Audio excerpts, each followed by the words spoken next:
27 رجب کو جبرائیل آئے، آسمان سج چکے ہیں اور ہماری یعنی زبان میں یا ہمارے رواج میں کہ یا رسول اللہ استقبال کے لیے قطاریں لگ گئی ہیں، آپ ان کو لے کر گئے۔ اللہ نے اپنے نبی کا ہاتھ پکڑا اور اپنی ذات تک پہنچا دیا۔ ہم اپنا ہاتھ اللہ کے نبی کے ہاتھ میں دے دیں تو ہم بھی اللہ کی ذات تک ہماری بھی پہنچ ہو جائے گی۔ اور پہلی ہستی ہیں جن کا قدم اللہ کے عرش پر پڑا۔ اللہ تعالیٰ نے ایسا خوبصورت سلام پیش کیا، تو اللہ کے نبی پہ قربان جاؤں، انہوں نے اپنی امت کو بھی شریک کر لیا۔ السلام علینا وعلی عباد اللہ الصالحین۔ اللہ ہمارے اوپر بھی سلام ہو آپ کا، اور جو میری امت کے نیک لوگ ہیں ان پر بھی آپ کا سلام ہو، آپ کی رحمت ہو۔ یہ آپ کا سینہ چاک کیا، دوسرے فرشتہ وہ پانی لایا زمزم کا، اس سے آپ کے سینے کو صاف کیا، پھر دل باہر نکالا، اس کو چیرا، اس سے صاف کیا، اور پھر دوبارہ دل کو رکھ دیا اور سینے کو بند کر دیا۔ اب یہ سارا کچھ اپنے ہوش میں دیکھ رہے تھے۔ اور پر جبریل نے کہا یا رسول اللہ بس آگے میرے پاس ویزا کوئی نہیں ہے، ایک بالشت بھی اوپر جائے، ایک گٹھ بھی اوپر جاؤں گا تو جل کے راکھ ہو جاؤں گا۔ کہ محمد سے وفاتوں نے تو ہم تیرے ہیں، یہ جہاں چیز ہے کہ لوح و قلم تیرے ہیں۔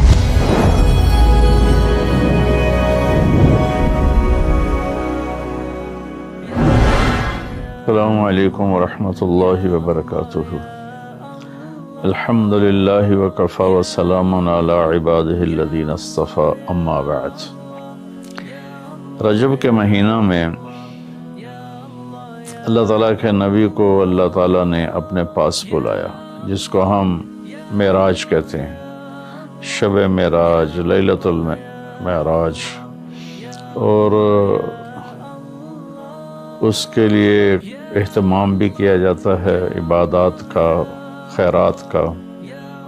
یہ اللہ تعالیٰ کی بہت بڑی قدرت میں سے ایک چھوٹا سا نمونہ تھا کہ 3 کپڑوں میں اٹھایا اور سارے خلا کے پردوں کو چاک کروا کے 7 آسمان کے دروازے کھلوا کر سدرۃ المنتہا پہ جبریل کی بھی بس ہو گئی کہ اس کے آگے اتنا بھی اوپر گیا تو جل کے راکھ ہو جاؤں گا، تو اس سے اوپر آپ تشریف لے گئے، اور پھر عرش خوشی سے جھوم اٹھا، اہتز عرش الرحمن، عرش خوشی سے یوں جھوم رہا تھا۔ خوشی میں انسان بے خود ہو کر جھومنے لگ جاتا ہے، تو اللہ کا عرش جھومنے لگا آپ کی آمد پر۔ اور پہلی ہستی ہیں جن کا قدم اللہ کے عرش پر پڑا، اور اللہ تعالیٰ اور اللہ کے محبوب کے درمیان جتنے نور کے پردے تھے اللہ نے سب ہٹا دیے۔ اور السلام علیک ایھا النبی ورحمۃ اللہ وبرکاتہ۔ اللہ تعالیٰ نے ایسا خوبصورت سلام پیش کیا، تو اللہ کے نبی پہ قربان جاؤں، انہوں نے اپنی امت کو بھی شریک کر لیا۔ السلام علینا وعلی عباد اللہ الصالحین۔ اللہ ہمارے اوپر بھی سلام ہو آپ کا، اور جو میری امت کے نیک لوگ ہیں ان پر بھی آپ کا سلام ہو، آپ کی رحمت ہو۔ تو معراج کا واقعہ اسباب کے خلاف ایک انتہائی عجب اللہ کی قدرت ہے، اور اس میں ایک چھوٹی سی بات عرض کروں کہ جب آدمی پس جاتا ہے نا اور کہتا ہے متی نصر اللہ، یا اللہ تیری مدد کہاں ہے، تو پھر اللہ کی طرف سے جواب آتا ہے الا ان نصر اللہ قریب، بے شک میری مدد قریب ہے، آ رہی ہے۔ یہ واقعہ طائف کے بعد پیش آیا ہے، جب آپ بے بس ہو گئے تھے، پتھر کھا کے شدید زخمی ہوئے، پھر آپ مکہ تشریف لائے تو باہر ٹھہر گئے، اندر آنے کی آپ کی سکت نہیں تھی، اور آپ نے زید ابن حارثہ کو اخنس بن شریک کے پاس بھیجا کہ مجھے پناہ دو، میں مکہ میں داخل ہونا چاہتا ہوں، تو اس نے انکار کر دیا، کہا میں نہیں پناہ دیتا۔ پھر اپنے سہیل ابن عمر کو پیغام بھیجا کہ مجھے پناہ دو، اس نے بھی انکار کر دیا۔ پھر ایک اور عرب کے سردار تھے، ان کو پیغام بھیجا، غالباً صفوان بن امیہ کو پیغام بھیجا کہ مجھے پناہ دو، تو انہوں نے بھی انکار کر دیا۔ تو پھر آپ نے مطعم بن عدی کو پیغام بھیجا، ان کے بیٹے جبیر صحابی بنے، تو مطعم بن عدی کو پیغام بھیجا تو وہ آپ نے بچوں کو لے کر باہر گیا اور اللہ کے نبی کو اپنے بیٹوں کے ساتھ لے کر مکے میں انٹر ہوا، حرم شریف میں آ کے اعلان کیا آج کے بعد محمد بن عبداللہ صلی اللہ علیہ وسلم میری پناہ میں ہے، انہیں کوئی ٹچ نہیں کر سکتا۔ ابو جہل نے کھڑے ہو کر کہا تم یہ اس کا کلمہ پڑھ کے کہہ رہے ہو یا اپنی سرداری کے زوم پر کہہ رہے ہو، اپنی سرداری کے بلبوتے پر؟ کہا نہیں، میں نے اس کا کلمہ نہیں پڑھا، جو اللہ نے مجھے سٹیٹس دیا ہے اس کی وجہ سے کہہ رہا ہوں۔ کہ پھر ٹھیک ہے، ہم ان کو کبھی ٹچ نہیں کریں گے۔ اس قدر حال سنگین ہو گیا تھا، اور کبھی آسمان کے فرشتے نہیں روئے سوائے دو جگہ۔ ایک دفعہ جب ابراہیم علیہ السلام نے حضرت اسماعیل کو الٹا لیٹایا اور چھری ہاتھ میں اور سر کے بال ہاتھ میں اس طرح، اور یوں آسمان کو دیکھ کے کہا یا اللہ تو مجھ سے ناراض ہو گیا ہے کہ میرے دل میں اسماعیل کی محبت آ گئی ہے۔ اس پر آسمان کے فرشتے زار و قطار روئے تھے۔ اور ایک جب ہمارے نبی کو پتھر پڑے اور پڑھتے پڑھتے بے ہوش ہو کے گر گئے، اس وقت ساتوں آسمان کے فرشتے روئے تھے۔ اور پھر ملک الجبال حاضر ہوا، یا رسول اللہ اجازت ہو تو ان کو ایسے پیس کے سرما بنا کے رکھ دوں، ان اطبق علیہم الاخشبین۔ آپ نے کہا نہیں، لا اللہ ان یخرج من اصلابہ من یوحد اللہ، نہیں، اللہ تعالیٰ ان کی نسل میں ایسے پیدا کرے گا جو اللہ کی توحید کو ماننے والے ہوں گے۔ اس تکلیف کے بعد یہ سفر ہوا کہ 27 رجب کو جبرائیل آئے، آسمان سج چکے ہیں، اور ہماری یعنی زبان میں یا ہمارے رواج میں کہ یا رسول اللہ استقبال کے لیے قطاریں لگ گئی ہیں، آپ ان کو لے کر گئے۔ آپ ام ہانی رضی اللہ عنہ حضرت علی رضی اللہ تعالیٰ عنہ کے گھر میں تھے آپ، تو وہاں سے حتیم میں لے گئے، آپ کا سینہ چاک کیا۔ دوسرے فرشتہ وہ پانی لایا زمزم کا، اس سے آپ کے سینے کو صاف کیا، پھر دل باہر نکالا، اس کو چیرا، اسے صاف کیا، اور پھر دوبارہ دل کو رکھ دیا، سینے کو بند کر دیا۔ اب یہ سارا کچھ اپنے ہوش میں دیکھ رہے تھے۔ پھر وہاں سے براق پہ سوار ہوئے۔ براق گدھے سے بڑا قد، خچر سے چھوٹا قد والا ایک جانور تھا، جس پر آپ کو سوار کرایا گیا، اور وہ تھوڑا مستی کرنے لگا تو جبریل بولے تو یہ پتہ ہے تیرے اوپر کون سوار ہیں؟ تو اس کے ساتھ ہی وہ ایک دم سر نیچے کر گیا، اور پھر وہاں سے پرواز کی بیت المقدس، اور وہاں آپ نے 2 نفل پڑھے اور ان کو وہیں چھوڑ دیا، اس کو براق کو وہیں چھوڑ دیا۔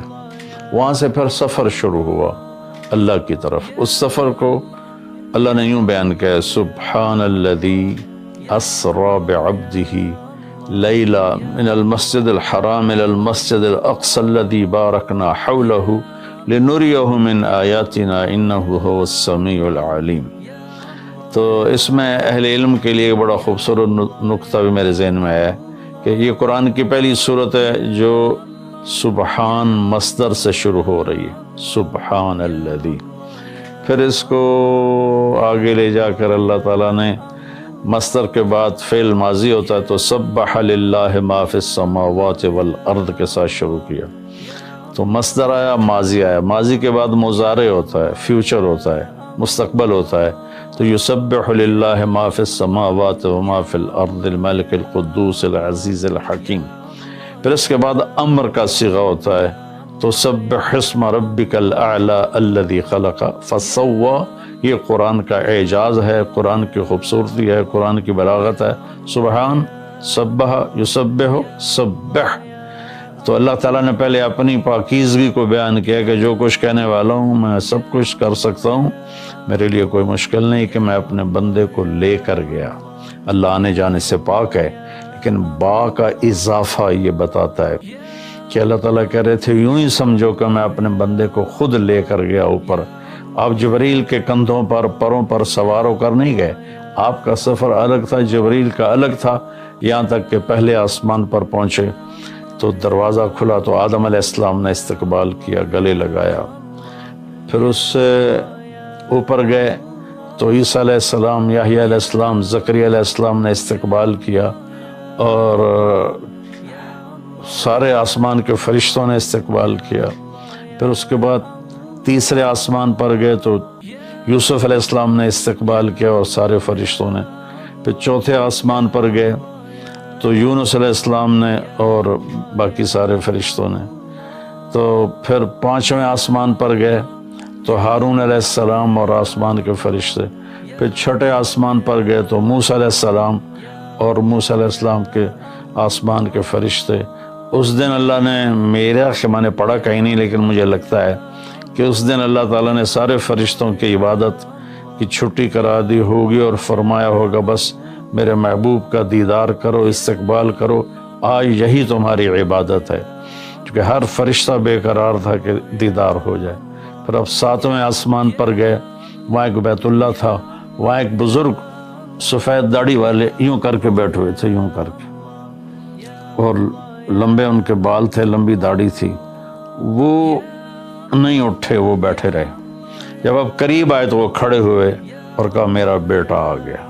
پہلے نبیوں نے کہا ہمارے بھائی آ گئے، ہمارے بھائی آ گئے، ہمارے نبی آ گئے۔ اس بزرگ نے کہا میرے بیٹے آ گئے، میرے بیٹے آ گئے۔ تو آپ نے جبریل سے پوچھا یہ کون بزرگ ہیں؟ تو انہوں نے فرمایا یہ آپ کے دادا ابراہیم علیہ السلام ہیں۔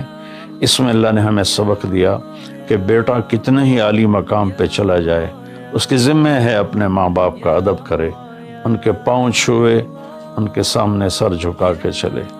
یہ ہواؤں میں اڑ جائے، عرش کو چیر کے اللہ تک پہنچ جائے، پھر بھی باپ کے آگے، ماں کے آگے سر جھکانا ہے۔ اور یہ سبق عملاً اللہ نے امت کو سکھایا، پہنچایا کہ اللہ تو جانتے تھے کہ یہ امت اپنے والدین کی کتنی نافرمان ہوگی، اور کتنے ماں باپ ہوں گے جو چھپ چھپ کے روئیں گے، کتنی مائیں ہوں گی جو دوپٹے کے پلو میں اپنے آنسو چھپا لیں گی اپنی اولاد کی نافرمانی کی وجہ سے، بدتمیزی کی وجہ سے۔ میرے نبی سے پوچھا گیا یا رسول اللہ قیامت کب آئے گی؟ تو آپ نے فرمایا اللہ کو پتہ ہے، کیا کوئی نشانی فرما دیں؟ ارشاد فرما دیں کہ جب مائیں بیٹیوں کے ہاتھوں ذلیل ہوں گی تو قیامت آئے گی۔ یعنی بیٹے تو کرتے ہی رہتے ہیں، اگر بیٹیاں بھی ماں کو ذلیل کریں گی تو قیامت آ جائے گی۔ تو یہ اتنا بڑا مقدس رشتہ ہے۔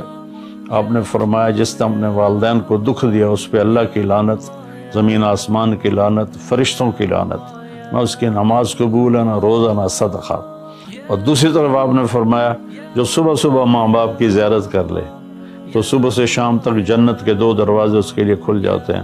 نہ حال پوچھا نہ خدمت کی، صرف آ کے زیارت کی محبت کی وجہ سے۔ شام کو آ کے ان کی زیارت کی تو صبح تک جنت کے 2 دروازے اس کے لیے کھلے رہیں گے۔ پھر ان میں کوئی ایک فوت ہو جاتا ہے اور یہ اس ایک کی بھی ایسے تعداد کرتا ہے، زیارت کرتا ہے، ایک دروازہ کھلا رہے گا۔ تو یہ اس میں ایک بہت بڑا سبق تھا ماں باپ، چونکہ پہلا قصور تو ماں باپ کا ہے کہ وہ بتاتے ہی نہیں، وہ تعلیم ہی نہیں دلاتے جس سے پتہ چلے کہ ماں باپ کا مقام کیا ہے۔ اسی میں ہماری نسل ڈپریشن کا شکار ہو گئی۔ تو انہیں کیا پتہ باپ کون ہوتا ہے، ماں کون ہوتی ہے؟ تو آپ وہاں سے تشریف لے گئے تو سدرۃ المنتہا، جہاں بارڈر آ جاتا ہے ان مخلوقات کا، بارڈر پر جبریل نے کہا یا رسول اللہ بس آگے میرے پاس ویزا کوئی نہیں ہے، ایک بالشت بھی اوپر جائے، ایک گٹھ بھی اوپر جاؤں گا تو جل کے راکھ ہو جاؤں گا۔ اللہ نے ایک تخت اتارا، اس سے اپنے محبوب کو بٹھایا اور وہ گئے بلندیوں کو چیرتے ہوئے، اس نے عرش پر جا کر لینڈ کیا، آپ اترے اور میرے اللہ تعالیٰ نے کہا ثم دنا فتدلی فکان قاب قوسین او ادنی۔ اللہ تعالیٰ نے اپنے محبوب کو اپنے قریب کر لیا، اتنا قریب کیا کہ فاصلے مٹ گئے، فاصلے مٹ گئے۔ تو بھائیو پھر لمبا واقعہ ہے، اور لوگ آج کل اتنا لمبا سنتے بھی نہیں ہیں، تو میں صرف جانے کا بتا دیتا ہوں۔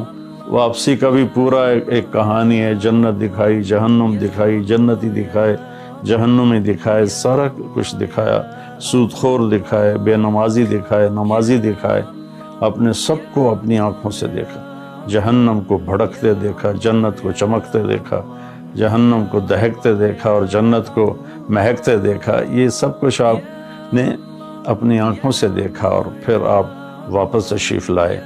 تو جب آپ پہنچے تو ابھی رات کا حصہ باقی تھا، اور رات گزری نہیں تھی جب آپ اتنی بڑی کائنات کا سفر کر کے واپس تشریف لائے۔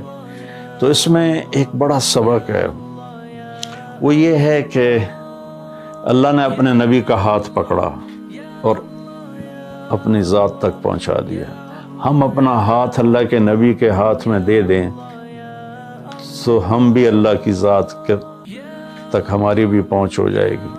اگر کوئی بڑائی کے سفر طے کرنا چاہتا، بڑا آدمی بننا چاہتا ہے کہ میں تو جی گریٹ مین بننا چاہتا ہوں، میں کامیابی چاہتا ہوں، میں سکسیسفل لائف چاہتا ہوں، تو کامیابی ہے کہ میرا آپ کا اللہ ہم پہ راضی ہو، جب ہم مریں تو وہ ہم سے خوش ہو کر ملے، ہمیں جنت کا پروانہ دے۔ یہ ہے کامیابی۔ یہ نہیں کہ آپ بڑے مالدار بن گئے، آپ امریکہ کے صدر بن گئے، یہ نہیں ہے کامیابی۔ یہ ہے کہ آپ سے مجھ سے اللہ راضی ہو جائے، یہ سب سے بڑی کامیابی ہے۔ تو اللہ تعالیٰ کے نبی کے ہاتھوں میں ہاتھ دے دے تو اللہ تک پہنچائی آسان ہو جائے گی۔ ایک واقعہ سنا کے ختم کرتا ہوں۔ ایک بدو آیا، کہنے لگا ہے محمد، آپ نے کہا جی۔ اب بدتمیزی کا جواب بدتمیزی سے نہیں، پیار سے دیتے، جی تیری 3 باتیں بڑی عجیب ہیں۔ آپ نے کہا کیا؟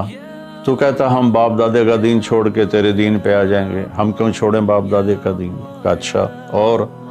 تو کہتا ہے کہ ہم مر کے مٹی ہو جائیں گے اور پھر دوبارہ زندہ کیے جائیں گے۔ کہا اچھا اور؟ تو کہتا ہے سورے عرب کو تیری امت فتح کر لے گی، ایران اور یورپ کو بھی تیری امت فتح کر لے گی۔ تو یہ کیسی بچوں والی باتیں کہا، ان کو روٹی نہیں ملتی اور یہ سنا رہا ہے ان کو کہ اس سے کیسر اور کسرا 2 بڑے بلاک تھے اس وقت۔ تو آپ نے مسکرا کے فرمایا انشاءاللہ تیری عمر لمبی ہوگی، تو دیکھے گا کہ سارا عرب و عجم میرا کلمہ پڑھے گا، پھر تو دیکھے گا کہ سارا عرب و عجم یہاں مدینہ ڈھک کے آئے گا، اور پھر تو دیکھے گا کہ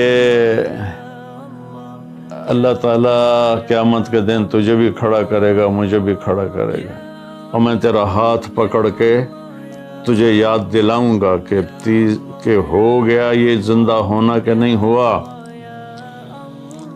تو وہ کہنے لگا نہیں میں نہیں مانتا، تو چلا گیا۔ اس نے پھر ابوبکر صدیق کے دور میں دیکھا سارا عرب فتح ہو گیا، کہنے لگا پہلی بات تو پوری ہوگی، ساری قوم نے کلمہ پڑھ لیا۔ حضرت عمر کا زمانہ آیا تو کیسر اور کسرا پٹ گئے، تو کہنے لگا دوئی گل بھی پوری ہوگی، ہن باویں تری ہو ہی نہ جاوے کدائیں، چلیے بھائی کلمہ پڑھیے۔ تو وہ وہاں سے اپنے علاقے سے آیا، حضرت عمر کے دربار میں آ کر اس نے کلمہ پڑھا۔ جب وہ آپ کی محفل میں آتا آپ اس کے لیے کھڑے ہو جاتے، بڑا اکرام کرتے۔ تو ایک دفعہ فرمایا کہ تم دیکھتے ہو میں اس بدو کا بڑا اکرام کرتا ہوں، میں اس محفل میں تھا جس میں اللہ کے نبی نے کہا تھا کہ رہے گی تیسری بات تو تیرا ہاتھ پکڑ کے بتاؤں گا کہ ہوئی کہ نہیں ہوئی، ہم مر کے زندہ ہوئے ہیں کہ نہیں ہوئے۔ اور قیامت کا دن جس کا ہاتھ میرے نبی کے ہاتھ میں آ گیا وہ جنت میں پہنچانے سے پہلے کبھی نہیں چھوڑیں گے۔ تو یہ وہ شخص ہے جس کا ہاتھ میرے نبی نے پکڑا ہوا ہے، اس کو جنت تک پہنچا کے چھوڑیں گے۔ تو میرے عزیزوں، میرے بھائی بہنوں، بچوں بچیوں، ہم مختلف قسم کی نافرمانیوں کا شکار ہیں اور اس میں ہم لذت ڈھونڈتے پھر رہے ہیں اور فرسٹریشن کا شکار ہیں۔ ہماری نئی نسل نشوں پہ لگی ہوئی ہے، اللہ کے واسطے سب سے ہاتھ چھڑا کر اللہ کے نبی کو اپنا ہاتھ پکڑا دو، وہ آپ کو یوں پکڑیں گے اور اللہ پاک سے جا کر ملا دیں گے، اور فرشتے بھی آپ پر رشک کریں گے۔ یہ واقعہ معراج کی اصل تھیم ہے، اور واقعہ معراج کا اصل پیغام ہے کہ کی محمد سے وفاتوں نے تو ہم تیرے ہیں۔ یہ جہاں چیز ہے کہ لوح و قلم تیرے ہیں۔ السلام علیکم ورحمۃ اللہ۔